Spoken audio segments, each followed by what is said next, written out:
Жанбол Рахматулла аты жөнім. Шөкеевтің өзі Кентауға барып, газды қосу салтанатына қатысып, өз қосып кеткен болатын. Соның рахатын көріп жатсыз ба деп жай жеріпті бір кісі.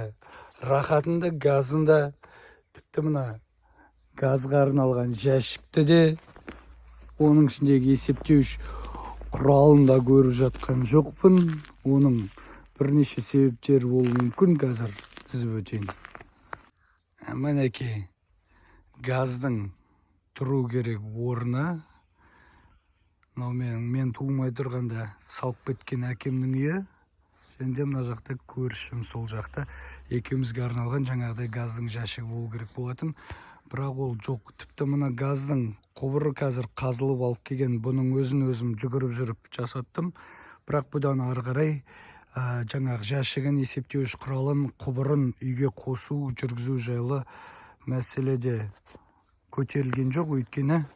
Өйткені кішкене бір белсенділік танытатын болсаң, біздің әкімдікте, полицияда саған бір қызықты жағдайлар ұйымдастыруға, барынша аяқ кетіп шалып қалуға, бір жағымсыз жағдайлар жасауға, былай айтқанда орысша западло ұйымдастырып тұруға тырысады да. Сол западлоларының бірі осы ма? Бүкіл қала рахатын, газдың жылуын сезініп жатқан кезде Жанбол көмір жағып отырсын деген, әлде Дархан Сатыбалды облыс әкімі, жобалаушы, проекттеушілердің біліксіздігі, салғырттығы, немқұрайлылығы ма? Соны әлі де түсіне алмай жатырмын. Түсінуге болады егер де былай мынандай бос орын тұрып, немесе үйің қирап қап қаусап қалған болса, саған газ қоймай кетсе, жаңағыдай ящик қоймай кетсе, счетчик қоймай кетсе, бірақ бұл жерге газдың жәшігімен жаңағы есептеуіш құралы қойылған. Ал мына жақта екі қабатты үйге, 90-дар басталмай тұрған кезде үйге, салынған үйге, тұрып жатқан үйге газды қоймай кеткені жаңағыдай кішкентай западлоларының түрлері ма? Сендердің Шөкеевтің кезінде басталған, қазір Дархан Сатыбалды мен өзім жалғастырам деп отырсыз ба? Түсінбедім мен сізді.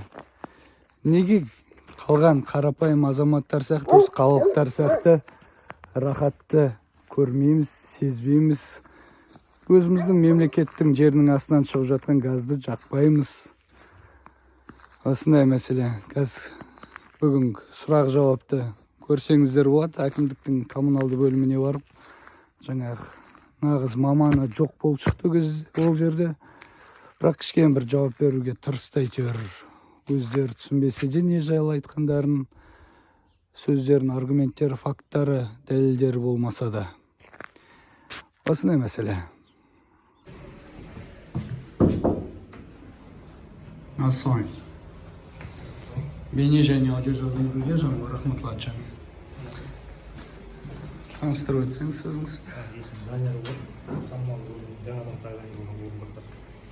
Рахмет, Данияр. Жаңа Талғатқа кірейін деген едім.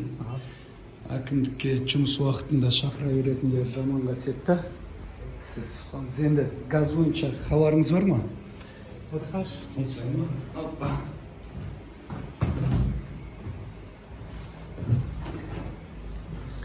Газ бойынша қай мәселе, қай жағына? Так, 600 үйді ұмытып кеткен еді, проектировка кезінде газ қойып кеткен кезде, есіңізде ма? Болған жоқсы ғой бізде. Маман шақыртпайын, маман қазір. Маман шақырыңыз. Со 600 үйдің бірі менің үйімді. Мына жерде Еркебұл, қазір азамат жауапты дейді. Оған дейін Нұржан болған, Нұржанға дейін Еркебұланға дейін Бауыржан деген жігіт болатын 84 жылғы. Со жігіттің кезінен бері газым қайда деумен әлі жүрмін ғой. Енді газды ауылымызға келіп жатыр екен. Алдында ауа тұрайды ғой ішінде деп қозғалмай жүрген, ойынша сіздер тема мазаламай қалдырмай кеткен. Сосын бірақ Әлбектің кезінде шығарған еді. Жердің астынан шығып тұрды бұлай, бірақ ящиктім жоқ та. Не үшін ондай? Қанша жыл өтті одан бері? қазіргі таңда да жәке мынандай болып жатыр жағдайда ол 600 тағы көбейіп жатыр. Білем 300-ге қосылыпты тағы да. Соған қазір енді сметасын дайындап отырмық. Аха. Сметасы дайын болғаннан кейін жаңағыдай мердігерге келеміз. Точкасын ақшасын бәрін есептейді. Қазір нақтысын 600 үйді анықтағандарыңызға қанша жыл өтті ғой, білесіз ғой, иә? Күннен күнге қосылып жатыр ғой, ол бойынша басшылардың да хабары бар негізі. Аха.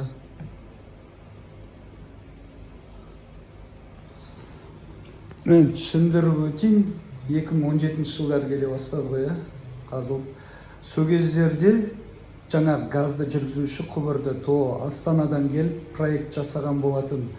Білмеймін, неге біздің құрылыс бөлімінен, сәулет бөлімінен, немесе спутник Google картасынан ба, Яндекс картадан үйлердің сызбасын қай жерде үй бар екенін анықтап алмаған.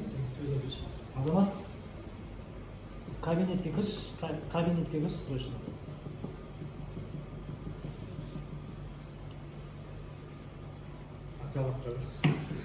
Сол кезде неге Google картадан ба, бір жалпы дайын тұрған жоба ғой, қала бұрыннан бар градостроительство, сол бойынша картадан қандай үй бар, қандай үй жоқ екен анықтап ала салмай, жаңадан келіп, жаңағыдай үйлер тұрған ғой, қай жерде үй бар, қай жерде үй жоқ. Содан 600 үйді қалдырып кеткен болады. Сосын жаңа үйлер салынып, тағы да бір 300 үй анықталады, қазіргі таңда 900 үй болады. Ол мәселе бойынша жүргенде қазір 23 жыл болма, демек 4-5 жылдың шамасында осы жақтағы әрбір ауысқан қызметкерге келемді, сол қызметті міндетті атқарушы жігітке келемді, не болып жатыр деймін, сол кей аумен алақы бар. Әлбек деген жігіт естеріңізде ғой, осы жақта кабинет еді ғой. Сол әйтеуір жердің астынан шығарып, газды шығарып кеткен болатын тартып. Ал бірақ одан кейін ящик жоқ, счетчик жоқ, аумен. Ауылға жақында газ келіп жатыр, мен қарама-қарсы газ көрісінде газ жоқ. Біздің көшенің өзінде 5 үйде жоқ қой, қиылысып тұрған көшелерімізде. Соны енді қазір келсем, әлі жобалауда. Несі жобаланып жатыр? Қалада белгісіз ба? Қазір кез келген картаны аспаннан түсіретін болсақ, барлық үй анық көрініп тұрады, бар екені. Және мынандайда сөзіңізді бөлейін. Біздің қалада жаңадан салынған үйлер бар, мысалы да. Енді тұрғындар тарапынан андай жағдайларда болып жатыр, жаңағыдай пайдалануға берілгеннен кейін құжаттарды рәсімдеу керек қой. Мысалы, сонда қалып кетеді, ол біздің базадан шықпай қалатын үйлер бар сондай. Мүмкін. Иә, елдегі жақта мысалы бұрынғы ескі үйі жанындағы үйді қосып алады, или жерді қосып алады, болмаса ана бұрынғы ескі үйдің документін алып кетеді да, новый үйдің документі сол үй өзгеріссіз қалып кетеді. Сондай жаңағы жағдайлар. Менікі 87 жыл салынғанда кәдімгідей сары қағазбен бәрі тұруға, құрылысқа, пайдалануға рұқсат етілген тұрып жатқан үйді, оны қалайша қалдырып кеткенсіздер. Менің көшемде бос участоктер бар да, үй жоқ. Соларға қойылғанда, ал менікінен секіріп өтіп кеткен да. Түсініп тұрмын ғой жәке. Қызығы. Маманы кезін, мен өзім қысқаша өзім туралы айтып кетейін, мен осы 22 желтоқсаннан бері осы лауазымға ауысып келдім. 22 желтоқсан. Қай бөлімнен келдіңіз? Қала әкімшілігінен келіп аппараттан. Қазір азамат бір минутқа келші. Қалып кеткен үйлер бойынша дейді бұл кісі. Мені және аудитордың жойды. Қанша үй бар қазір бізде қалып кеткен жол бар? 600 үй тағы да қосымша қосылып жатқандар бар. 400 үй. Мың шақты үй ма? Азамат, жаңағы сізге дейінгі жігіттердің бәріне мәлім дүниеда мен келіп жүргенім осы жаққа. Соны жобалауға неге 2023-ті күттіңіздер? Соны жобалауға газ 2022-де берілді деп Шөкеев мына жақта мерейтой жасап кетті, иә? Ал бірақ сіздер әлі ящикте қоймағасыздар да, үйлерге счетчикте қоймағасыздар да. Ондай көзбояушылықтың не қажеті бар? Неге сол ашылғанға дейін міне ашылу керек па, салтанатын өткізесіз ба, міне мына үйлерге ақша бөліңіздер деп не сұрамадыңыздар, әлде сұрап едіңіздер? Бізде бірінші 600 үй болған қазір. Құрылыс 2021-де басталды. Аха. Мен жаңа сметасы не болып отыр, соны 22-де ол қаржыландыру болмай тоқтап қалған. Себебі неде қаржыландыру? Сіздер сұраудың өтіп кеттіңіздер ма бюджеттен, республикалық, облыстық? Әлде сіздерге бір отказ ба бірдеңе келді ма? Енді ол бойынша мен айналысқан әкеме білмеймін. білмесе сіз Жаке былай ғой, бізде жаңа сіз айтып жатсыз ғой, Нұржан деген жігіттеріміз ғой. Аха. Нұржан деген жігіт болған осы жерде істеген. Қазіргі таңда осы тамыз или қыркүйек айынан қателеспесем жаңағы еңбекке жарамсыз күндер дейді, больничныйда. сол кезден бері ма? Сол кезден бері больничныйда. Ол маманды қазіргі таңда өзіміз байланыса алмай отырмыз, шынын айтқанда. Аха. Осы газға тікелей жауап береді маманы. Ал мына жігіт жарықтандыру, водоснабжение. Иә, білемін азаматты. Қосымша газдандыру қосылған жүктелген Иә. бұл жігітке. Иә. Бұл жігіттің айналысып жатқаны осы 3 ай, 4 айдың шамасында. Сіздің айтып жатқан жаңа әңгімеңіз, жаңа Әлібектеріңіз, Иә. Нұржан дедіңіз, енді сол жігіттердің кезінде істелген дүниеде жаңа анықталған 600 үй сол кезде анықталған. Енді Аха. қосымша осы уақыттан бері жаңағыдай күзгі жазғы уақыттан бері 300 үй қосылып отыр деп отыр. Иә. Ол күннен күнге көбейіп жатыр қазір. Аха. Енді қараңыздар жаңа 600 үйге бөлек проект істедім, анаған бөлек проект істедім, оның бәрі неден өтеді жаңағыдай өзіңіз біз тәртібі бар да. Аха. Қаржыландыру жағы бар, басқа жағы бар.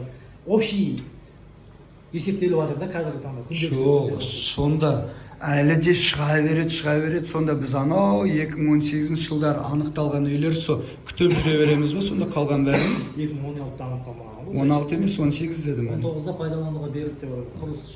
Құрылысы жүргізілді. Азамат ол кезде жоқ еді. Жоқ, енді айтып отырмын мен информацияны айтып отырмын. 2019-да құрылысы жүргізілді. Дұрыс па? 19-да жүрді. Иә, жүргізілді. Аха. 19-дан бері анықталып отқан үйлер осы. Бауыржанның кітапшасы болатын да мынандай. Мына кабинетте, қарама-қарсы кабинетте отыратын. Сол жаққа олар анықтағанда біз өзіміз келген болатынбыз. Мынандай үйлерді ұмытып кетіппіз деп. Өзіміз келіп ақпарат бердік сіздерге. Сол кезден бастап неге жобалау жұмыстары жүргізілмеген деп жатырмын да. Жүргізілген ғой, есептелген, бәрі қаржысы, Аха. ол бойынша бюджеттік өтінім ұсынылды ма, ұсынылмады ма басқармаға? Былтыр ақша мүлдем бөлінбеген деп тұр ғой, мүлдем жұмыс жүргізілмеген, ешкімге шет ящик қойылмаған болып тұр ғой былтыр 2022-де, иә? 2022-де жоқ. Көрдіңіз ба? Неге тоқтаған себебі неде, соны біле аласыз ба? Әлде біз лайықсызбыз ба газға? Көмір жағып жүре берейік па? Уланып, экологияны құртып. Бәріміз өзіміздің азаматтарымыз, қалған Иә. тұрғындар. Ол жағынан барлықтарымыздың хабарымыз бар, мысалы. Енді анықталған Қашан болады анық-қанығын қалай білеміз, қашан болады, қашан пайдаланамыз дегендей. Ауылға газ кеп тұрды, алдында газ жоқ кезде жарайды ол. Жарайды, ішінде ауа тұр ғой дейтін едік. Қазір газ кеп тұрып, қолыңды былай қусырып, ана жақта көршің жағып отқан ол уже басқа жағдай да. мен жаңағыдай жағдайларда сондай кері әсерлерін тигізеді ғой, жәке мысалға жаңа қалып кеткен үйлер бойынша айтып жатырмын. Аха. Біз барып ана немен көресің, жаңағыдай берілген өздерінің үйге берілген құжаттармен көресің да, мысалы. Аха. Біреулер жаңағыдай 15 соттық жерлерін екіге бөліп тастайды, анаған сатып жібереді, мысалға да. Мен Аха. өзімде де сондай жағдай болған, мысалы. Қантағыда дейді, мысалы 20 соттық жер болады, оны барады да екінші жағында соседіне сатады. Бірақ құжаттарын заңдастырмайды. Түсіндім. Ол заявление түспей. Екі үй емес, бір үй болып қалған ол жердесіз ғой. Иә, мысалға заявление, ол кісіден заявление түспей, біз Түсінбей, дәке, енді жаңағы жобалау болып жатыр ма, әлде процесс қай этапқа келді, соны айтып жүріңізші. Енді жігітке маманға сөйлеспесін, телефонға жауап береді. Басқа сұрақтарыңызды қоя берсеңізші, жәке. Сұрақ осы қазіргі. Иә, сосын көшенің қар бойынша оны түсірдім, одан ешқандай нәтиже алған жоқ. Жұмабаевқа айтқанымыз тротуар. Ол Жұмабаевпен өтті, негізі техника, кольцевойға дейін барды. Бірақ енді Нәтиже жоқ та. тротуар жауаптарын көрдім. Енді қаланың құрылысы қазір қандай жағдай болды, кеше 3 күн бойы қанша техника жүрді, қанша қар шығарылды сыртқа. Жоқ, бюджетте қарастырылған нәрсе емес пе оның бәрі? Бізде қар жоқ қала емес, біз Индия емес, біз аяқ астынан жауатын. Сондай енді сол қаржыға өзінің мақсатында жұмсалып жатыр. Интеко деген мекеме бар бізде. Аха. Сап-сары техникалар бар. Интеко деген. Бірақ КамАЗ көрдім олардан. Оларда 3 спецтехникалар бар, погрузчиктер бар. Өздеріне бекітілген көше бар, оларды тазалайтын. Аха. Қаланың негізгі орталық жаңағыдай ГЧП-мен айналысатын бұл кісілер жаңағы. Аха. Мемлекеттік жекешелік әріптестік аясында қаржыландырылады.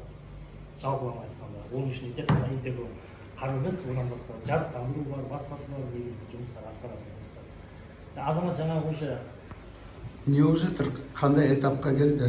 Жобалау әлі тұр ма, әлде жобаланып кетті ма? Бөлек анықталған үйлер жобаланады. Жоқ, алдыңғы 600 үй не болып жатыр? Оның құрылысы басталған құрылысы жүріп жатыр. Енді осы 600 үй толықтай уже жобаға кіріп, оларға Иә. ақша бөлініп қойды ма сонда? 2021-де басталған, иә. Жоқ, Басталды. түсіндік қой, басталды, 22-де толықтай тоқтады. Ау? ақшасы қаралған жоқ, есебі дайын, бірақ ақшасы қаралған. 600 үйдің ақшасы демек толықтай дайын тұр ғой. Ақша тұрып, онда неге жұмыстар жүрмеген? Жоқ, ақша тұрған жоқ. Біз қалай айтсам болады, бір проект 600 үй да. Иә. Бір проектте ол істелінді. Ол проекті ол істелініп дайын болып шыққан. Ол құрылысы да басталған. Оның мердігері де анықталған. Енді бізде қазір одан бөлек тағы да анықталған екінші проект та. Жо, түсіндім ғой, мен бірінші проекттің ішіндемін ғой, менікі неғып былтыр тоқтап қалды деп тұрмын. Қаралмады ақша. Сосын тоқтаған. Ақша болмады. Бірақ проект дайын тұр, Иә. Просто ақша керек па? Биыл бөлінді ме әлде бөлінген жоқ па? Анықталған. Оның мердігері де анықталған. Ақша бөлінді ме, бөлінген жоқ па жалғасына? 22-ге бөлінген жоқ. Жоқ, қазір 23 болды. 23-ге енді уточнение сұраймыз да. Уточнение енді болды. Онда бөлінбеуі де мүмкін ба сонда? Кім қарастырады оны? Аудан әкім, мәслихат ма әлде облыста ма? Біздің егер жергілікті деңгейде болатын болса, біздің қалалық мәслихаттың бюджет комиссия болады. Біз соған ұсынатын есебі. Нақты осы мәселені кім қарастырады енді? Қаланың деңгейінде болатын болса, біздің қалалық мәслихат комиссия болады. Сол жерде жаңағы финансирование жағынан бюджеттің комиссияда. Сонда былтыр егер облыста болатын болса, облыстың өзінің тоже толық осындай тәртіппен. Жо, нақты газ бойынша енді қала қарау керек па? Бізде бюджетті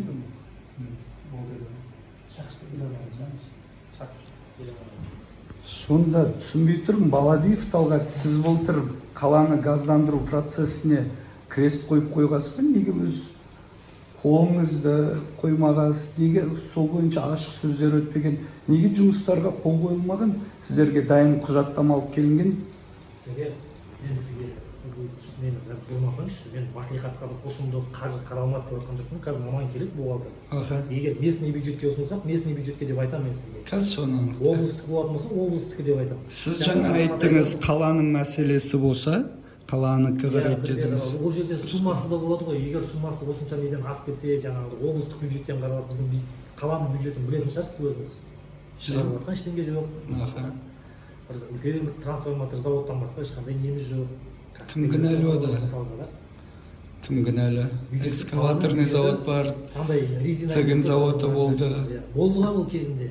Енді соны жауып тастаған кім кінәлі? Жаңағы Балабиевтің өзінде де базар бар ғой, неге басқа бір кәсіпорындарда жүреді? Жо, түсіндім ғой, сіз соған араласып жатсыз да Балабиевке. Сосын қорғағаныңызға қарағанда тағы да бір мәселелерін білетін шығар деген ой. Бюджетке жауап беретін бізде қазір бухгалтер қыз бар, осы секторге жауап береді. Сол кісі келсін. Жақсы. Қай жаққа жіберілгенін анықтаймыз ғой, сұраныстың. Бейне және аудио жазылым жүруде, жаңбыр рахматылай ескерту өтейін. Айтып беріңіз елі сұрам. Жобаға еңбек алып кеткен үйлер бойынша да 600 үй 22 жылға жаңа неге облыста бюджетке кетті ғой, заявка кетті. Бюджетте берілген. Қалалық па, облыстық па? Қалалыққа да, облысқа да берілген. Қалалық бюджеттен негізі бюджет көтерілген. Облыста берілген. Хабарсыз кісілерге айтып өтейін, біздің қалалық бюджетті жаңағы мәслихат хатшысы Талғат Балабиев болса, облысты дәл соның ағасы Қайрат Балабиев деген, қалай да айтсам да сол ағайындық Балабиевтерге келіп тұр. Тіреліп, не себепті ақша бөлінбеген? Бір жауап қайтару керек қой. Яғни жаңағыдай ғой, бюджетте бізде әр нәрсе сонда 21-де сіздер 22 үшін ақша сұрап қоймағасыздар ғой?